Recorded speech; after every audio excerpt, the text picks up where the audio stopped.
Olá, sejam bem-vindos ao canal Sublime Cristo. Aqui você encontra reflexões, mensagens inspiradoras para fortalecer a sua caminhada com Deus. No vídeo de hoje vamos falar sobre um homem paralítico junto a um tanque chamado Betesda. Essa história está descrita no Evangelho de João, no capítulo 5, do verso 1 ao verso 9. Que o Espírito Santo toque o seu coração e te guie pela busca da presença de Cristo através da Bíblia Sagrada. E não se esqueça de se inscrever no canal, curtir, comentar, compartilhar, para que esta mensagem possa chegar ao maior número de pessoas possível e também seja alcançada por Deus através dessa mensagem. Ative o sininho para receber notificações de novos vídeos e vamos começar. O homem paralítico do tanque de Betesda. Evangelho de João, no capítulo 5, do verso 1 até o 9. Se puder, abra a sua Bíblia e vamos ler esta passagem juntos. Já estou com essa passagem aqui aberta, começarei a leitura. Passado essas coisas, havia uma festa dos judeus e Jesus subiu para Jerusalém. Ora, existe ali junto à porta das ovelhas um tanque, em hebraico chamado Betesda, o qual tem 5 pavilhões. Neste jazia uma multidão de enfermos, cegos, coxos e paralíticos, esperando que se movesse a água, porquanto um anjo descia em certo tempo, agitando-a, e o primeiro que entrava no tanque, uma vez agitada a água, sarava de qualquer doença que tivesse. Estava ali um homem enfermo, havia 38 anos. Jesus, vendo-o deitado e sabendo que estava assim há muito tempo, perguntou-lhe: queres ser curado? Respondeu-lhe o enfermo: Senhor, não tenho ninguém que me ponha no tanque quando a água é agitada, pois, enquanto eu vou, desce outro antes de mim. Então lhe disse Jesus: levanta-te, toma o teu leito e anda. Imediatamente o homem se viu curado e, tomando o seu leito, pôs-se a andar. Vamos refletir um pouco mais nesta palavra e vamos ver o que é que Deus tem para as nossas vidas a ser aplicada nos nossos dias de hoje. O que pode ser aplicado na minha vida, na sua vida e na vida de todos aqueles que ouviram esta palavra. Segue comigo neste vídeo. Gostaria de analisar juntamente com vocês como seria um cenário onde Jesus está ali interagindo com esse paralítico. A Bíblia nos mostra que não era um cenário acolhedor. Ali era um cenário muito triste. Ali era um cenário onde predominava muitas doenças, coxos, cegos, pessoas com doenças incuráveis, de toda a natureza. Ou seja, era um cenário sombrio, triste, de dor, de sofrimento. Olhando para os nossos dias de hoje, se você acessar os noticiários, se você acessar as revistas, os jornais, você vai ver que nos nossos dias de hoje a situação não é tão diferente. Também vivemos em um mundo atual em que a gente se depara com fome, guerra, pestes, doenças.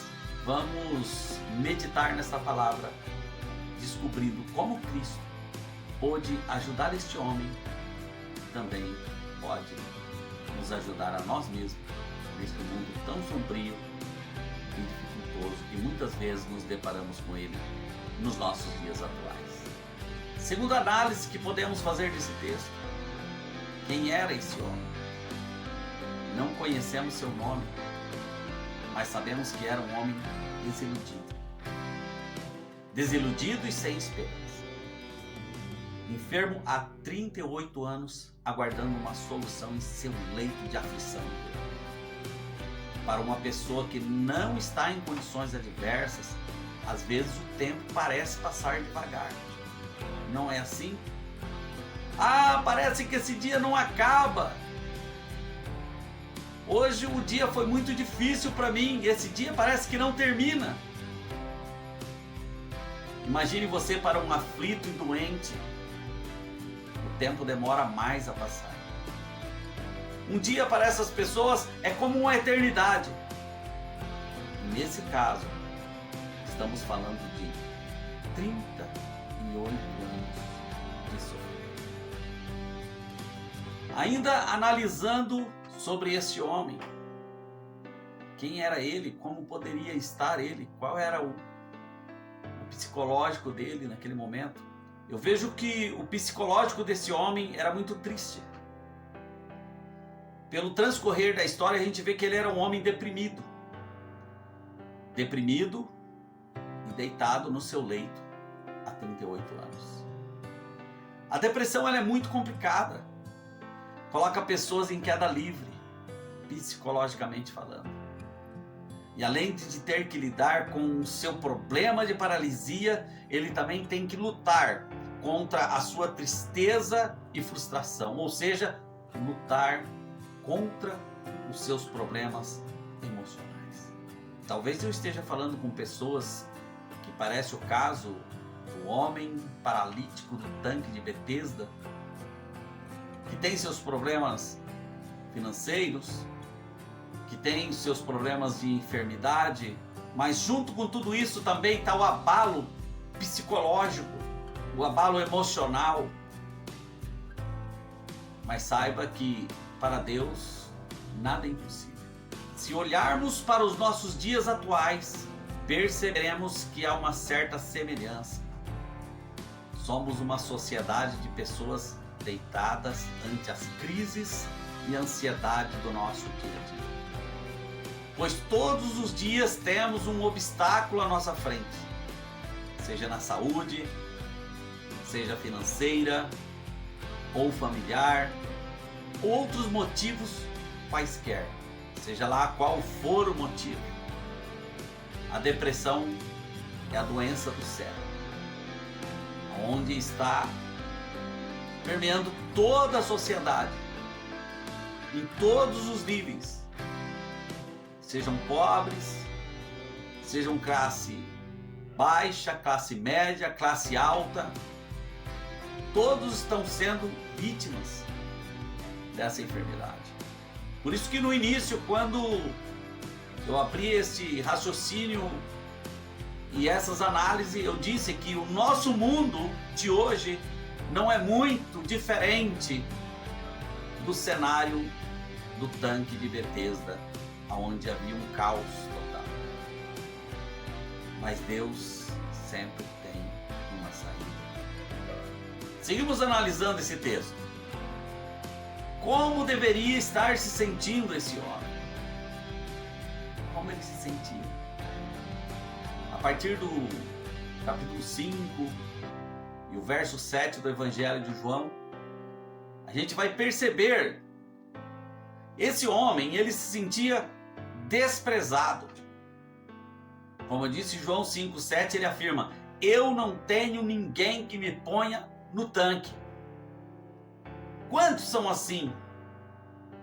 Sem ninguém, sem esperança, sem fé, sem um sorriso, sem um aperto de mão, sem nenhuma saída, sem um gesto de carinho. Muitos estão numa situação muito difícil. E dessa maneira, este homem, ele se sentia desprezado. Ninguém se importava com o paralítico do tanque de Betesda. Mas Jesus estava ali. Jesus estava conversando com ele. Ele não percebia.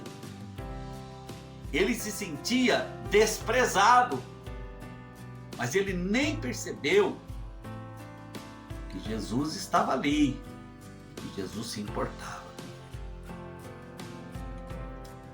Quero dizer, Jesus se importa com você também. Talvez você pense que está abandonado, que ninguém mais é por você, que ninguém mais olha para você, que ninguém liga para você, que ninguém dá mais a mínima para você. Mas eu quero dizer que Jesus está do seu lado. Jesus está conversando com você. Jesus se importa com você. Seguimos. Observando os sentimentos desse homem. Como ele se sentia mediante aquela situação.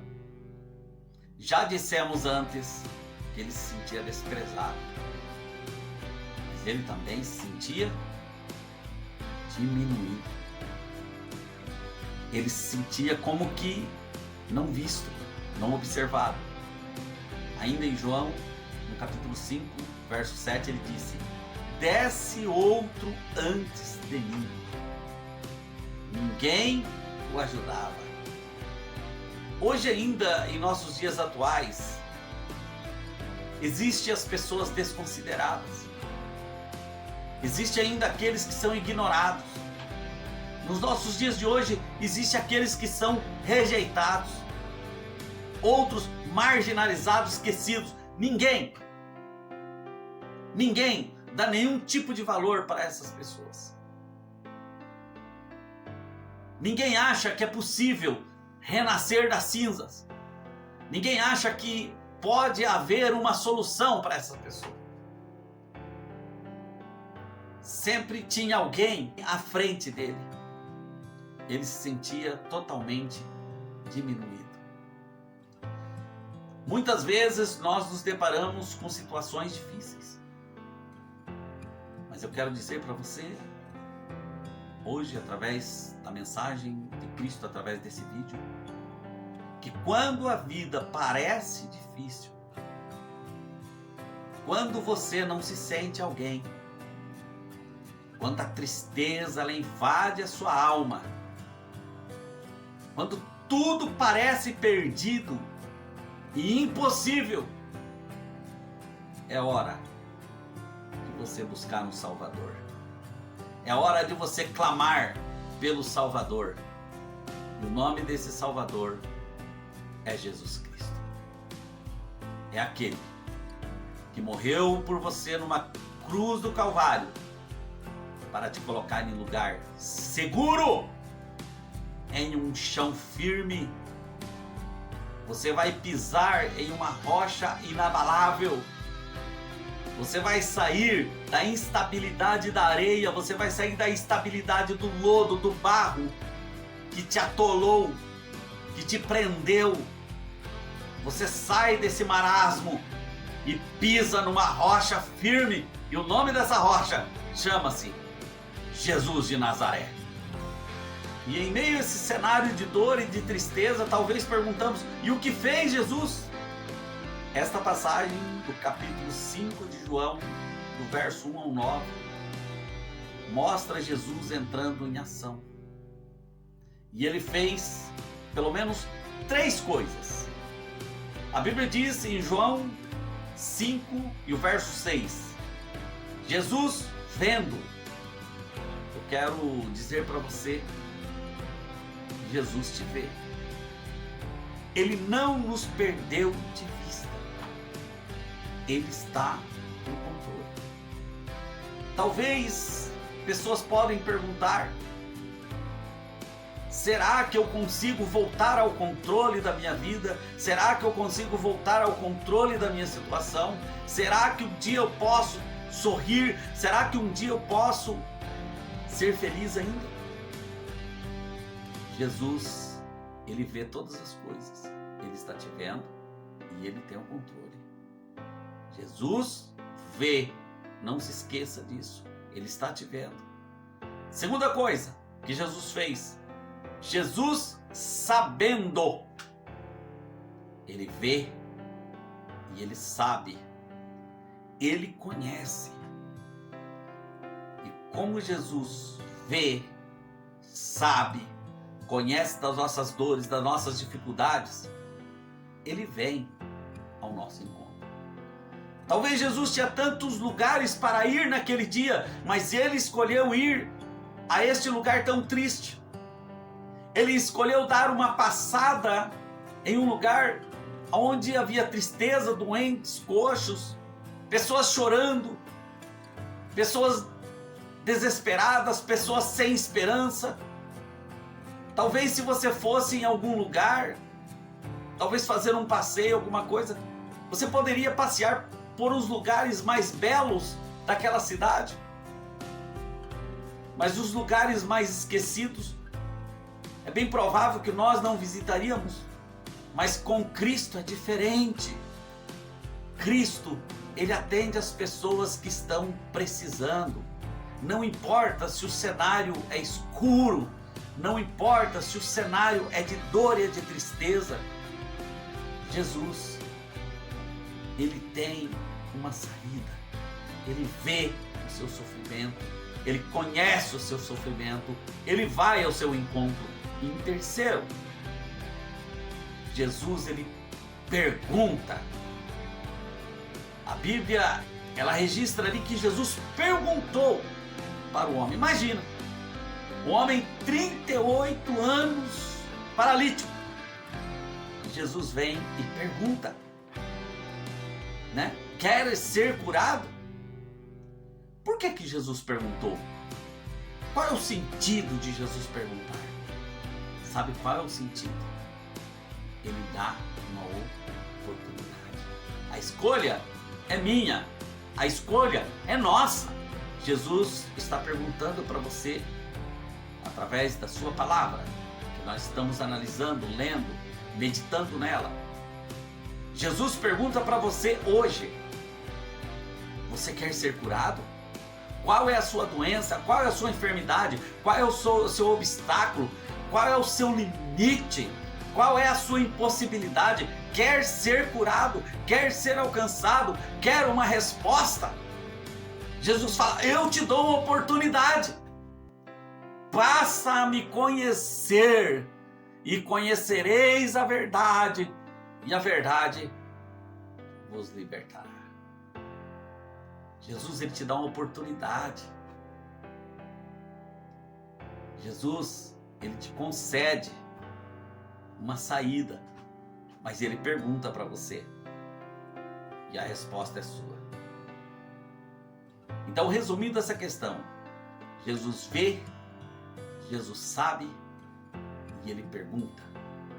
Ele te dá uma oportunidade. Nesta passagem, Jesus ordena 3 coisas a este homem. Vamos meditar o que Jesus ordenou a esse homem. João 5:8. Primeiro é: levanta-te, saia da posição que você se encontra, ou seja, ponte de pé. Deus não quer te ver deitado. Deus quer ver você levantado, de pé. A segunda ordem dele é: toma a sua cama, ou seja, reverta a situação. Você está deitado? Então levanta e pega essa cama. A cama, ela te sustentava. Agora é você que sustenta ela. Agora é você que tem o controle dela. Agora é você que está no controle da situação. Você leva a sua cama onde quer que você deseja. Assim como a sua vida e os seus projetos futuros. Você é uma nova vida. Você tem um novo momento. A sua cama não é para você ficar mais prostrado. É para você levar ela para onde você quer levar e usar ela a hora que você quiser usar, para um descanso, não para um leito de dor. Para um bom sono. Veja como que as coisas mudam. Aquilo que era uma aflição, agora essa mesma cama pode viver dias de descanso. Aquela noite tão gostosa para você deitar e dormir na sua cama não com dor, não com enfermidade, não porque você está ali e precisa ficar acamado, não. É para ter um bom sono de descanso. E a terceira ordem de Cristo, ordenança que ele deu ali, é anda, ou seja, levanta-te, toma a tua cama. E o que faz o quê? Só toma a cama? Não, anda. A próxima ordem é andar. Ou seja, não pare nunca mais. Há 38 anos esse homem estava parado. É hora de andar. Há quantos anos você está parado? Há quantos anos que você não traça seus projetos, não tem uma perspectiva de vida? Agora você desfruta de uma nova vida. Você pode andar. Seja bem-vindo para o mundo dos vencedores. Louvado seja o nome do Senhor, o nosso Deus. Que Jesus maravilhoso é esse? Que Deus poderoso é esse? Que deixa uma história tão linda, tão maravilhosa como essa e que pode nos levantar desse mundo caído. Quem é este homem? Este homem é o sublime Cristo. Que maravilha! Em resposta a tudo isso, o que aconteceu nessa história? Em João, no capítulo 5 e o verso 9, já é bem claro. Diz assim, uma palavra-chave ali, imediatamente. Depois de 38 anos de espera, tudo mudou em segundos. Ou seja, imediatamente. Maior que o mover das águas no tanque de Betesda é o mover de Jesus Cristo na vida das pessoas. Através do Espírito Santo, que cura sua dor, sua enfermidade e, acima de tudo, pode te salvar e conceder a vida eterna em Cristo Jesus. Assim como nessa história tem dois cenários. O cenário de muita tristeza, que é o cenário ali do tanque de Betesda, e o cenário da cura, onde Cristo curou, onde Cristo mudou a vida daquela pessoa. João 3,16 também diz, para que todo aquele que nele crê não pereça, mas tenha vida eterna. Ali tem o perecer e ali tem a vida eterna. Quantos de nós, se nós perguntássemos uns para os outros, você gostaria de viver eternamente? Sim, todos gostariam. Ou gostaria de perecer? Não. Então, assim como Deus mudou através da pessoa de Cristo, como o Senhor mudou aquela situação nesse cenário, Ele pode mudar a sua vida para uma vida abundante e que vive eternamente. Resumindo, Jesus vem até onde você está. Não importa se é um lugar de dor e aflição. Quando Ele chega, tudo muda. A noite vira dia, a tempestade se acalma, o desespero se transforma em confiança e esperança. Se você está aflito ou aflita, como este homem paralítico do tanque de Betesda, deixe agora o Salvador do mundo ajudar você também. Você o conhece? Ainda não? Se você quiser, permita Jesus Cristo tocar em sua vida e revelar o amor e o plano de Deus para a sua vida. Se você quiser, faça essa simples oração comigo. Oremos. Jesus Cristo, venho diante de Ti com um coração humilde e arrependido, reconhecendo o meu pecado e fraqueza. Sei que falhei em Teus caminhos, que por minhas próprias forças não posso alcançar a justiça e o perdão do meu pecado. Limpa-me, Senhor, e renova-me por dentro, que o Teu Espírito Santo me transforme e me guie, para que eu viva conforme a Tua vontade. Assim eu oro, em nome do Pai, do Filho, que Deus abençoe a todos vocês Até o próximo vídeo, em nome de Jesus. Fique na graça e na paz.